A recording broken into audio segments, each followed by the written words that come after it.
ಒಂದು ವೇಳೆ 3/2x is equal to 5/7y is equal to 6/5z ಆದರೆ x:y:z ಎಷ್ಟಾಗುತ್ತೆ ಅಂತ ಕೇಳಿದ್ದಾನೆ.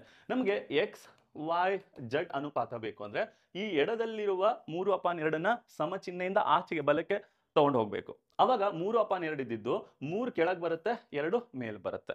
ಆಯ್ತಾ? ಅದೇ ರೀತಿ 5/7 ಇದ್ದಿದ್ದು ಇದು ರಿವರ್ಸ್ ಆಗುತ್ತೆ, 7/5 ಆಗುತ್ತೆ. ಅದೇ ರೀತಿ 6/5 5/6 ಆಗುತ್ತದೆ. ಈಗ 3 5 6 ಇದ್ರ ಲಸ ತಗೋಬೇಕು. ಲಸ ಎಷ್ಟು? 3 ಮಗ್ಗಿಲು ಇರಬೇಕು, 5 ಮಗ್ಗಿಲು ಇರಬೇಕು, 6 ಮಗ್ಗಿಲು ಇರಬೇಕು. ಆ ಸಂಖ್ಯೆ 30. 3 ಎಷ್ಟಲೆ 30, 3 ಹತ್ತಲೆ 30, 5 ಎಷ್ಟಲೆ 30, 5 6ಲೆ 30, ಇದು 6 5 30.